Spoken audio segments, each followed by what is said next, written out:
Olá a todos, sejam bem-vindos à continuidade do nosso curso de Direito Constitucional. Nós começamos no módulo 1 falando do constitucionalismo, perguntamos o que era uma Constituição no módulo 1, né? Aí fizemos o 1.1, no qual falamos de La Salle e do livro dele, que é o que é uma Constituição, né? E aí vamos aqui partir para o 1.2, no qual nós vamos falar do Carl Schmitt, que traz todo aquele conceito político de Constituição. No entanto, como vocês vão ver, o Carl Schmitt ele tem uma formação de obras, né, uma formação literária, uma criação literária, melhor falando, muito maior que a do La Salle. Então, dificilmente eu conseguiria abordar as principais obras do Carl Schmitt numa aula apenas, né? Eu vou fazer essa primeira aula, que vai ser a aula 1.2, para dar continuidade, né? Já que a 1.1 foi sobre Ferdinand Lassalle. Então eu vou fazer essa aula sobre a biografia do Carl Schmitt, vou dar uma contextualização histórica ali sobre o nazismo, ao qual ele tem uma ligação, né, bem forte, e vou deixar para uma próxima aula para analisar aos poucos as obras dele. Sim, então essa aula em específico deve ser mais curtinha, porque é um resumo da biografia dele, para que a gente possa entender de onde ele veio, né, quais eram as principais linhas de pensamento e depois adentrarmos mesmo a fundo nas obras do alemão Carl Schmitt. Então eu trago aqui para vocês, né, uma biografia aqui bem básica. Ele nasceu em Plettenberg em 1888, ou seja, no mesmo ano da Lei Áurea aqui no Brasil. Plettenberg, que fica aqui ao oeste, quase central aqui na Alemanha. E ele faleceu na mesma cidade, depois de ter sido preso, né, e ter retornado para lá.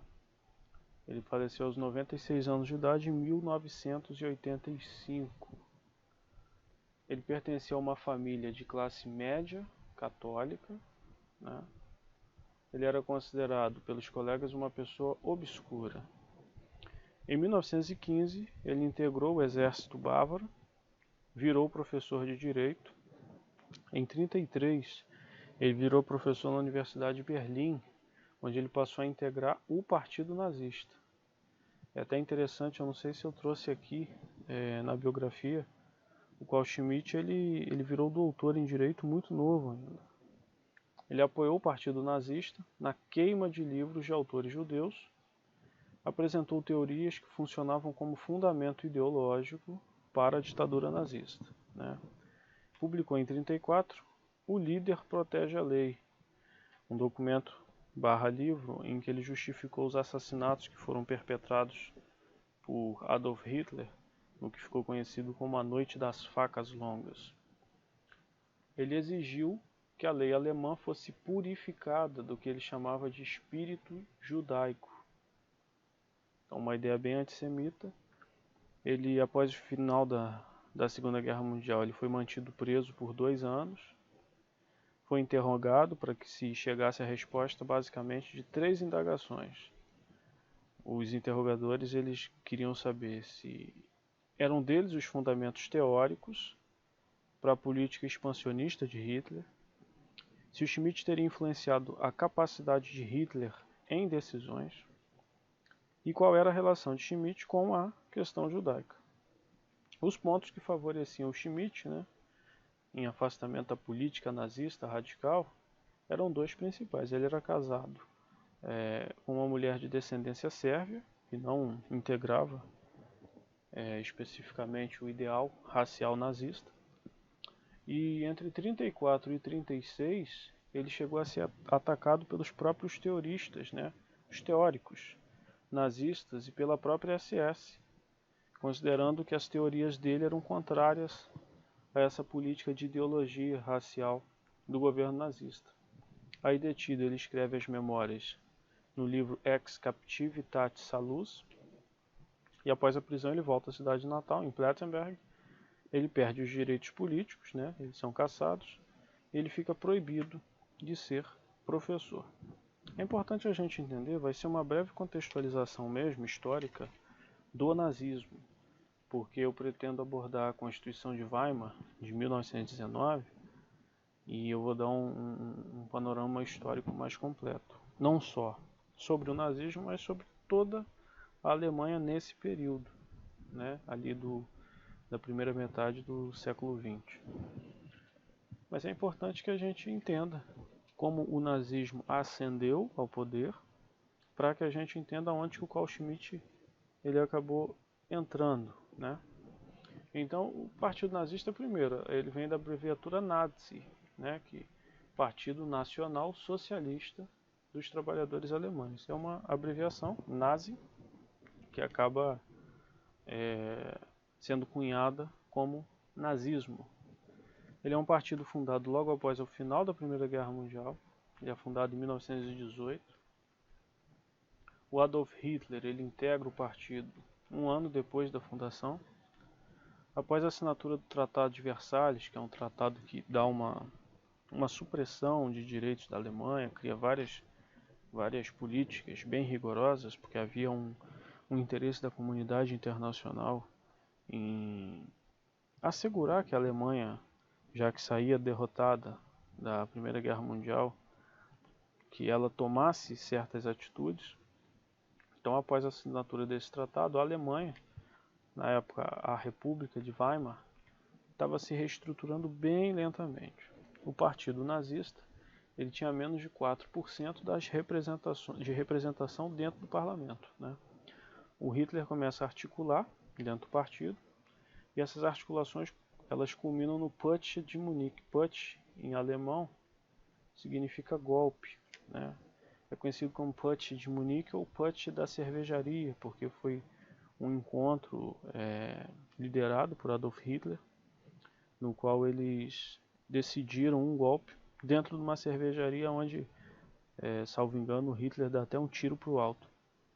Isso em 1923. Há uma tentativa de golpe que fracassa, né? O Hitler ele acaba sendo preso por esse motim e ele fica 9 meses preso, e na cadeia é onde ele escreve o ideário que vai regular muito da influência nazista, né? O Mein Kampf, o Minha Luta, e tem uma frase dele que é até muito famosa: a democracia deve ser destruída por suas próprias forças. Tanto que quando Hitler ascende ao poder, ele tem artimanhas, ele tem ali estratégias para conseguir um pleno poder, para conseguir perpetrar uma política que machucava em muito o ideal da Constituição de Weimar quando se olha para ela. Mas à época a gente ainda está num constitucionalismo, né, em que os princípios não são tão valorizados, não tem uma eficácia plena. Então, mesmo com uma excelente Constituição como é a de Weimar, o Hitler consegue perpetrar essas ideias, como nós vamos ver na própria metodologia, né, do Schmitt. Ele fala sobre quem é o guardião da Constituição, e ele acaba impulsionando essa ideia do guardião ser o chefe do Reich. E aí tem a queda de Bolsa de Valores, em 1929, há um abalo econômico fortíssimo na Alemanha que estava se reestruturando. O Partido Nazista ele vem com uma proposta econômica nacionalista, de não atendimento ao Tratado de Versalhes, de armamento da Alemanha em si, né? E em 32, né, nas eleições de 32, o partido que logo no começo tinha só 4% do parlamento, ele passa a ter 37%. E há uma pressão, o presidente à época ele nomeia o Adolf Hitler chanceler da República.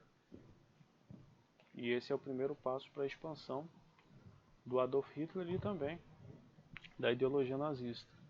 Há o incêndio do Reichstag. Esse incêndio do Reichstag ele foi perpetrado por um homem chamado Marinus van der Lubbe.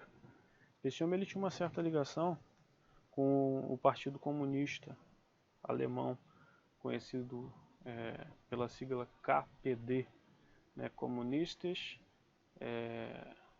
Politisches Deutschlands, que era o Partido Comunista Alemão e era um partido antagônico aos ideais do Partido Nazista, ao qual Hitler pertencia. Então, esse evento do incêndio do Reichstag, ele é o que eclode a Revolução Nazista, né? O golpe nazista. Talvez a nomenclatura correta não seja golpe, porque o Hitler ele meio que se utiliza de fundamentos ali legais, né, para conseguir uma ascensão de plenos poderes.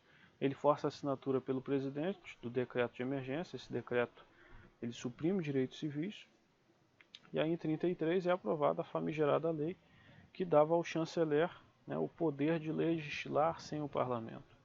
Então o chanceler com plenos poderes. E é aí que o Hitler chega realmente como líder maior, né, num primeiro momento, e é onde eclode com maior força a ideologia nazista, que acaba sendo caracterizada por um antissemitismo, por uma desumanidade terrível, né? E muito disso a gente vai ver, não especificamente do antissemitismo, mas muito dessa ideia que embasa o chanceler, o líder do Reich, como aquele que detém o poder da Constituição, a gente vê nas obras de Carl Schmitt. Então, antes de passar para o nome das obras do Carl Schmitt, é importante salientar que Carl Schmitt é uma figura de extrema polêmica, né? Ele acaba sendo afastado dos estudos de um modo geral até a década de 70, onde os estudos dele voltam à baila de conhecimento, e a gente vai ver que muito das ideias dele, não as ideias voltadas ao partido nazista especificamente, mas muitas das ideias de conceitos de Constituição, elas são realmente revolucionárias, elas norteiam muito o que vai sendo construído nesse constitucionalismo mais atual. E é uma figura dual, o Carl Schmitt, né? Porque a gente só está estudando ele porque ele foi, como jurista, excelente, né? Um dos maiores a seu tempo. Porque, por conta da ligação dele a um partido tão abjeto, né, de um ideal tão de causar ojeriza, não seria uma figura de estudo frequente. Mas o estudo dele é mantido até hoje por conta da genialidade por detrás das obras que ele fez na matéria do constitucionalismo. Então é uma figura dual, é muito interessante estudar as obras de Carl Schmitt, e com base nisso a gente vai entendendo mais quem foi essa figura e quais as obras, quais as ideias dele. As obras jurídicas dele eu coloquei como obras jurídicas porque ele escreveu aquela obra que eu comento aqui em cima, né, enquanto estava preso, mas as obras jurídicas dele, as mais importantes, eu trouxe aqui uma listagem. Ele escreve em 1922 de Dictatur, né, a ditadura. Ele salienta o peso decisório de um ditador, seria melhor que o do corpo legislativo, porque o legislativo normalmente é envolvido em acordos, compromissos que nem sempre fazem valer o que a população quer, o que o povo deseja. Ele escreve depois Politische Theologie, que a gente encontra a tradução como teologia política, também de 22, onde ele cunha uma de suas mais famosas frases, né? Uma de suas mais famosas frases, que o soberano é o que decide na exceção, que é até interessante essa ideia, que é a ideia de que num estado de legalidade, num estado de normalidade, um soberano ele basicamente decide o que está na lei, né? Ele cumpre o que está na lei, melhor dizendo. Então é num estado de exceção, onde você tem que tomar posições, atitudes que não estão na lei, é que a gente vê efetivamente um soberano. Essa é a ideia que o Carl Schmitt ele traz, que fica muito marcante. Aí a gente tem o Verfassungslehre, que é a teoria da Constituição, essa já é de 28. Ele explica os conceitos definidores de uma Constituição. Nós vamos fazer uma análise bem detida desse livro. Depois, ele vai escrever o Der Hüter der Verfassung, que é o guardião da Constituição, em que ele traz um argumento que depois é refutado por Hans Kelsen em seu Quem deve ser o guardião da Constituição. Esses dois documentos são de 31, são muito interessantes, porque o Hans Kelsen ele vai falar em oposição ao Carl Schmitt que o guardião da Constituição tem que ser um tribunal constitucional, e o Carl Schmitt, como ele tem uma ideia de Constituição num sentido político, de força política fundamental, ele acredita que é o ser político, que é o escolhido, que é o líder do Reich que detém esse poder. Depois ele vai escrever o conceito do político, né? Ou em alemão original, Der Begriff des Politischen, de 32. Ele faz várias assertivas sobre o Estado, colocando inclusive em condição superior à sociedade, fazendo a analogia da igreja em relação à religião. E aqui, na verdade, esse livro é um só, né? É porque a primeira parte dele é o conceito do político, e a segunda, a teoria do Partisan, né, Theorie des Partisanen, de 32, é encontrado em algumas editoras como volume 2. Então, na verdade, aqui a gente tem o volume 1 e 2 de um mesmo livro. E por último, de 1932, o Legalitat und Legitimitat, que ele fala exatamente da diferença entre legalidade e legitimidade. Aqui eu pretendo tratar o Verfassungslehre, teoria da Constituição. Provavelmente vai ser a próxima gravação que eu fizer sobre a obra de Carl Schmitt. Depois, o Guardião da Constituição. E por último, eu pretendo, talvez com um tempo mais para frente, tratar desses dois aqui, né? Se eu encontrar tempo muito lá na frente, porque eu acredito que existem muitas obras mais importantes para serem analisadas, eu pretendo falar desse livro do Carl Schmitt em que ele traça essa diferença, né? No momento das aulas que eu gravei, eu trouxe aqui, para que vocês tenham uma ideia, todas os livros, né, especificamente que eu tenho vontade de trazer para vocês, não só os conceitos, né, comuns à doutrina do direito constitucional, de teoria política, mas trazer também conceitos literários, né, os livros que influenciaram. Então, até o momento são esses os que eu pretendo gravar. Aqui em verde estão aqueles que eu já gravei, né, o Terceiro Estado, do Abade Emmanuel Sieyès, que nós falamos da Revolução Francesa, o que é a Constituição, de Ferdinand Lassalle, e esses dois aqui do Carl Schmitt. Do Carl Schmitt eu ainda pretendo gravar esses dois aqui, tá? Mas isso aos pouquinhos com o tempo. Então essa aula em específico, que a gente conclui agora, ela é uma aula inicial, tratando apenas da biografia do Carl Schmitt.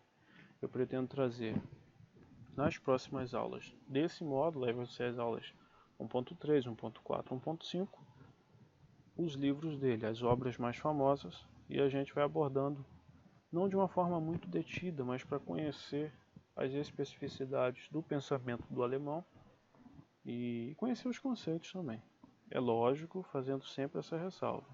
Essas aulas elas não substituem a boa leitura dos livros. O livro ele sempre vai ser superior a qualquer aula. Mas se você quiser ter uma ideia inicial, eu recomendo que assista a essas aulas para que tenha um entendimento, nem que seja inicial, do que essas obras significam, né? E aos poucos você pega o livro e vai lendo. E fazendo uma outra ressalva, é importante ver a tradução de qual obra que é feita. Tenha preferência por traduções da obra original. Por isso que aqui, quando eu elenco o nome dos livros, eu sempre trago o nome deles no original. No caso de Carl Schmitt, alemão, e escreveu suas obras em língua alemã. Então é importante ver isso, porque quando você lê uma obra que é de uma tradução de uma outra tradução, perde-se muito do conteúdo original. O ideal sempre é ler no original, mas como a língua alemã não é uma língua de fácil conhecimento da maioria das pessoas, é uma língua mais complicada do que o inglês, do que o próprio espanhol, então pega uma tradução, mas procura ver uma tradução do original. Não veja uma tradução, por exemplo, do inglês, porque você vai acabar perdendo muito do conteúdo original, tá bom? Vamos ficando por aqui e na próxima aula eu volto. Aqui embaixo já está até aqui começando a falar, que é o Teoria da Constituição, esse livrinho aqui do Carl Schmitt, o Verfassungslehre, de 1928, que a gente vai trazer direitinho, detidamente para vocês.